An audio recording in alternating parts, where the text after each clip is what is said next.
E aí, literários, tudo bem com vocês? Comigo tá tudo bem, espero que vocês estejam bem também.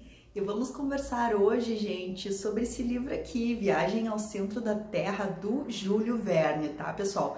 Vamos conversar também sobre o filme, as adaptações cinematográficas, na verdade.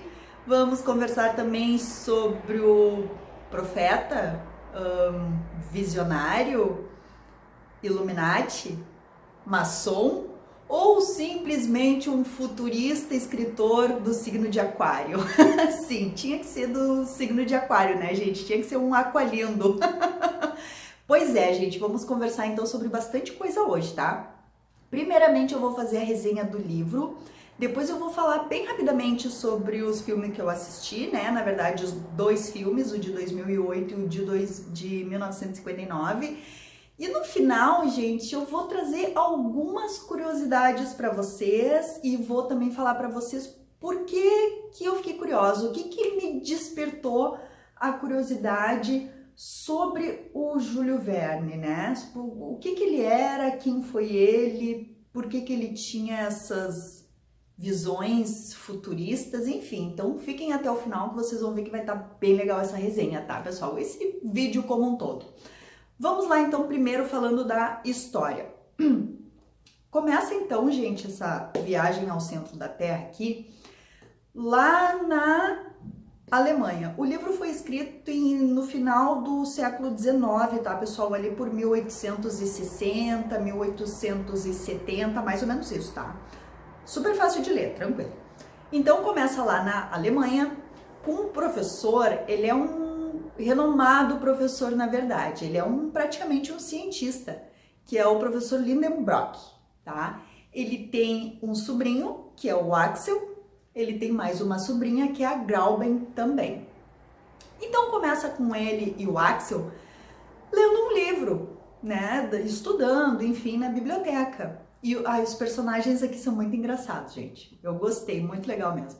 Então eles estão na biblioteca, estudando, e dentro de um livro eles encontram um bilhete, e nesse bilhete tem um código, né? O professor e o Axel, né, estudando. E eles não conseguem decifrar o que é aquele bendito código. E leem, tentam, quebra a cabeça e não consegue. E o professor já começa a ficar meio inconformado com isso, né? Ele é um cara assim, obstinado, gente, teimoso, ele bota uma coisa na cabeça e ninguém tira, tá? É um sarro esse professor. Ele sai, vai dar uma volta, vai não sei aonde, deixa eu focar aqui. Vai dar uma volta, né? E o Axel fica com o tal bilhete. E sem querer, ele descobre o código ali, o que está escrito ali.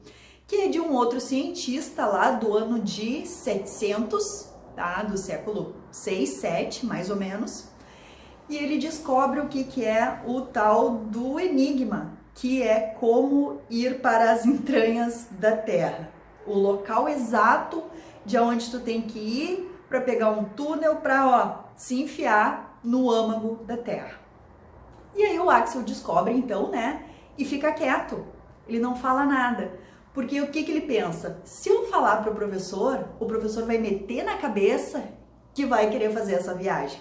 Então, e o Axel, ele é medroso, ele é cagão, ele é super negativo, ele não tá afim de fazer essa viagem, porque ele sabe que é nisso que vai acabar, né, dando, né. Então, ele fica quietinho, mas com o passar do tempo ele vai vendo que o professor vai quebrando a cabeça, que o professor quer descobrir o que é aquele enigma, e ele acaba falando. E obviamente o professor bota na cabeça que vai fazer o quê? A jornada ao centro da Terra, vai se enfiar nas entranhas da Terra. E o que ele faz? Arrasta o Axel junto. Então não adianta, né? Ele teve que falar e foi realmente o que aconteceu. E aí ele vai para Grauben, que é, pelo que eu entendi, é a prima dele. Eles se gostam muito, né, e tal, e futuramente quer casar com ela, né? E ele vai lá, busca nos braços dela algum consolo, né? E fala, eu não quero fazer essa viagem, é loucura do professor, o que eu vou fazer? Não vai dar certo, eu não vou voltar, eu vou morrer. E o que a Grauben fala? Vai! Ele foi buscar consolo no braço errado, gente. Ela diz para ele ir, que vai ser uma viagem incrível, que vai ser maravilhosa e que ele tem que fazer isso junto com o professor. Então os dois partem. Eles saem então da Alemanha e vão, se eu não me engano, para a Islândia, pessoal. Porque lá, num determinado ponto onde o sol vai fazer uma sombra ali, vai marcar uma entrada numa montanha lá, que vai ser através daquele túnel que eles vão ir se enfiando para dentro da Terra. E eles vão. Então vai os dois, vai o professor, né? Vai o Axel. E eles contratam lá na Islândia mesmo o Hans, né? Que é um auxiliar, né? Uma pessoa que vai ajudá-los nessa jornada. E eles vão. Gente, acontece de tudo, né? Vocês imaginem, assim, é uma sensação claustrofóbica, pessoal, durante a leitura toda, sabe? Vai dando uma agonia porque eles vão se enfiando cada vez mais e é túnel e túnel. Então, aqui no livro é cheio dessas imagens aqui, ó, de como seria mais ou menos, né, gente? E assim, durante a leitura é fácil, tá, pessoal? Só que vai ter algumas passagens um pouco técnicas. Então, eles vão falar muito do tipo de rocha que tem no fundo, eles vão descrever bem os equipamentos que eles estão usando, né, que eles vão levar junto. Vocês imaginem o tipo de equipamento que era usado no século XIX, gente. Então, assim, tem várias notas de rodapé nos explicando aqui o que é tal coisa, lanterna de não sei o que, como que funcionava tal lanterna. Então, assim, vai ter essas passagens, tá? Um pouquinho chatinhas, assim, mas não compromete a leitura, tá? Só para vocês já ficarem avisados, né? E é uma aventura, né, gente? Eles vão lá, acontecem várias coisas, eles encontram um tipo de civilização lá embaixo. Sabe a teoria da Terra Oca que surgiu aí, pessoal? Pois é, mais ou menos isso. Então, tem uma passagem aqui que essa peste desse Axel, gente, ele não se perde. Vocês imaginem, gente, vocês estarem nas entranhas da Terra, num túnel completamente escuro, com o ar já ficando meio escasso, a água também. Esse cara consegue se perder, gente. E o pior, a luz da lanterna dele acaba. Imagina, eu fiquei agoniada com essa passagem, porque ele já começa a ficar desesperado, não encontrando o professor, não encontrando o Hans, e ele começa a se agoniar com aquilo ali, e ainda por cima acaba a luz, e ele fica tateando no escuro sem saber para onde ir a quilômetros e quilômetros debaixo da terra, pessoal. Sim, acontece isso com essa peste. Mas ele é encontrado, tá? Eles no fim ali, no final, isso aqui já acontece mais ou menos no meio, tá? E dá tudo certo, né? E eles continuam a jornada deles, pessoal, tá? E é mais ou menos isso, gente. Não tem assim mais muito o que falar sobre a história, né? Acho que bastante gente já conhece. E essa aventura, então, né? Essa ficção maluca das entranhas da Terra aí misturado com a teoria da Terra Oca, tá, gente? E quanto ao filme, eu assisti, gente, o filme de 1959, tá? Os filmes tá bem difícil de encontrar, tá, pessoal? E eu comecei a assistir o de 2008, só que o filme não tava rodando bem, tava travando. E lá nos primeiros minutos eu já vi que era um filme de ação hollywoodiano dos dias atuais. Então, assim, logo ali no início eu já vi que não tinha nada a ver com o livro, a não ser a viagem ao centro da Terra. Então, nem continuei assistindo. E aí o de 1959 eu assisti, porque é toda uma filmagem, assim, do tipo que eu gosto, da época dos filmes que eu gosto, né? Mas também tá diferente, gente. Então, no filme de 59, claro, eles vão fazer essa jornada ao centro da Terra, mas tem toda uma trama, tem todo um assassinato que ocorre que não tem nada a ver com a história, gente. A história é só os três mesmo indo lá pra Terra, não tem, né, mais nada além disso. E no filme de 59, além de irem os três, ainda vai uma mulher. Sim, vocês imaginem uma mulher de vestido, saltinho, indo para as entranhas da Terra junto com eles. E o Hans, que acompanha eles, leva um ganso, gente. Imaginem vocês. 3 homens, mais uma mulher e mais uma gansa, a Gertrude. É muito bonitinho aquele gansinho. Indo para as entranhas da Terra, pessoal. Então, assim, o filme de 59 tá bem diferente também, assim, o esquema ali da história, tá? Só mantém também a jornada que eles fizeram. E agora vamos às curiosidades.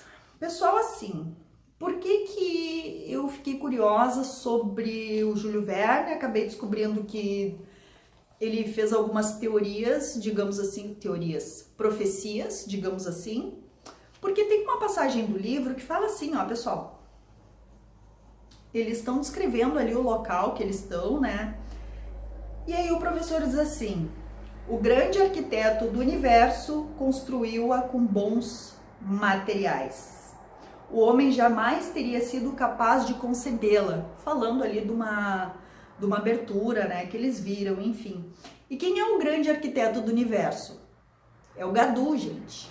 E quem não sabe, Gadu é como os maçons se referem a Deus, o grande arquiteto do universo. Essa é uma terminologia maçônica, dos maçons. E o Júlio Verne é francês, morava lá numa cidadezinha na França, tá? E a maçonaria, maçom, também, para quem não sabe, significa pedreiro, tá? Então, na época que o Júlio Verne estava lá escrevendo esses livros, estava, né, adulto já, começaram a abrir várias lojas maçônicas na França. Tem a grande loja maçônica, enfim, tá? Então eu comecei a ficar curiosa para saber se o Júlio Verne era maçom, tá? Encontrei várias informações, eu vou deixar tudo aqui no link no box de descrição do vídeo para vocês, vou deixar vídeos que eu assisti, vou deixar sites que eu consultei, tá? Então, assim, alguns dizem que o Júlio era maçom ou Illuminati, ou fazia parte de uma sociedade secreta, que eu nunca ouvi falar, que é a Sociedade Secreta da Névoa, tá? Não conheço, tá, pessoal? Repito, tá tudo aqui no box de descrição do vídeo para vocês darem uma esmiuçada também, se vocês tiverem curiosidade, tá? Então, no túmulo dele também tem vários símbolos, enfim, tá? Mas nada assim, eu não encontrei nada que afirmasse que realmente, né, ele foi ou maçom ou pertenceu à Rosa Cruz, enfim, alguma sociedade secreta, tá, pessoal? Mas há indícios. Até porque ele usou aqui uma terminologia bem própria de maçons, né, gente? E tudo a ver com o contexto da história, tá? Eu vou ler aqui outras coisinhas para vocês, que daí procurando se o Verne era maçom, né, alguma coisa assim, eu me deparei com as profecias do Júlio Verne. Então tem umas coisas bem estranhas assim na obra dele, pessoal, assim, que o cara tinha uma visão muito clara de coisas que aconteceriam, né? Principalmente assim na tecnologia, tá? Então eu vou ler algumas coisas para vocês aqui e depois vocês podem fazer as pesquisas aí que vocês quiserem, né, gente?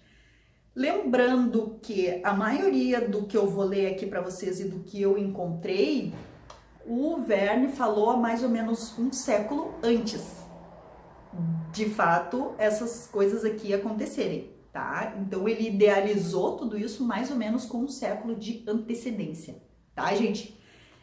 Começando tem um livro dele, eu acho que é um dos primeiros ali, que é Viagem à Lua, que eu acho que também os irmãos Méliès, é Méliès, acho que é, né?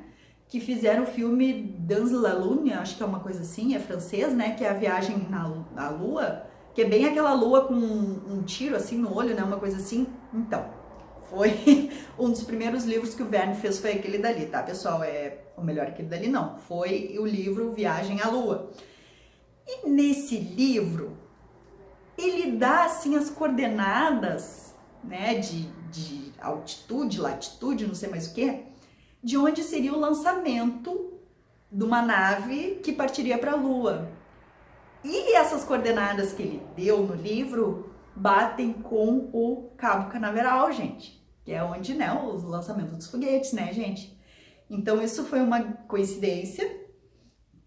Outra, pessoal, ainda nesse livro da Viagem à Lua, que no livro eles vão para a Lua por uma nave parecida assim com um foguete, a forma de funcionar, essa propulsão, sabe? No livro ele fala isso também, tá, gente? Que mais aqui? Aí falando, pessoal, do 20 mil léguas submarinas. O submarino que ele idealizou é os submarinos que tem hoje em dia. Claro, antes já tinha um protótipo de submarino, mas não funcionava, não dava certo, que eu acho que foi em 1863. Mas o tipo de funcionamento do Verne, que ele idealizou, é o que funciona hoje em dia, que veio a existir só em 1943. Muito depois, né, gente? Já quase 100 anos depois, tá? Que mais?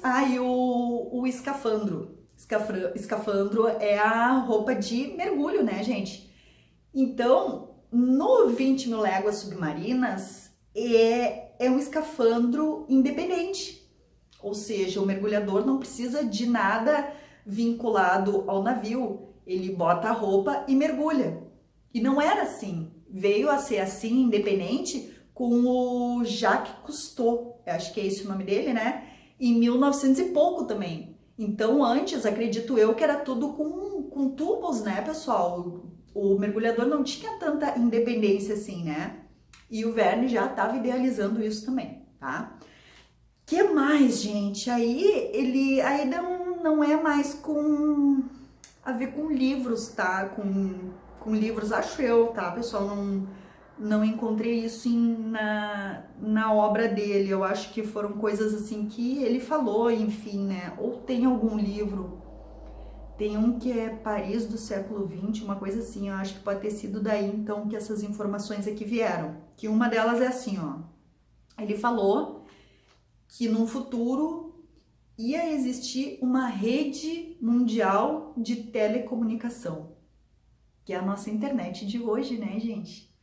Também ele disse que ia ter uma comunicação à distância, que ia ser, as imagens iam ser transmitidas através de espelhos e fios, que é a nossa videoconferência, né, gente? Nossas telas de plasma, nossas telas planas, né? Ele também, né, lá no final do século XIX já estava falando desse tipo de coisa. E, deixa eu ver se tem mais alguma coisa aqui. Não, eu anotei só isso, mas tem muito mais coisa, tá, gente? Então, achei bem curiosa a história dele, sabe? Não sei se era apenas criatividade ou se ele tinha algum tipo de informação, porque ele tinha amigos cientistas, tá? O cara que começou a publicar os livros dele, publicou por 20 anos, né? Um amigo dele. Introduziu ele na roda de vários cientistas e ele, com essa mente aquariana futurista, claro, as pessoas se chegavam a ele também por conta do sucesso, porque ele fez muito sucesso em vida com os livros. Então fica aí, gente, esse visionário, profeta, membro de sociedade secreta, enfim, bastante curiosa a história dele. Convido vocês a olharem aqui, né, os links que eu deixei. E deixe seus comentários também se vocês sabem alguma coisa sobre o Verne que eu não falei aqui. Tá bom, gente? Nos vemos no próximo vídeo. Tchau, tchau!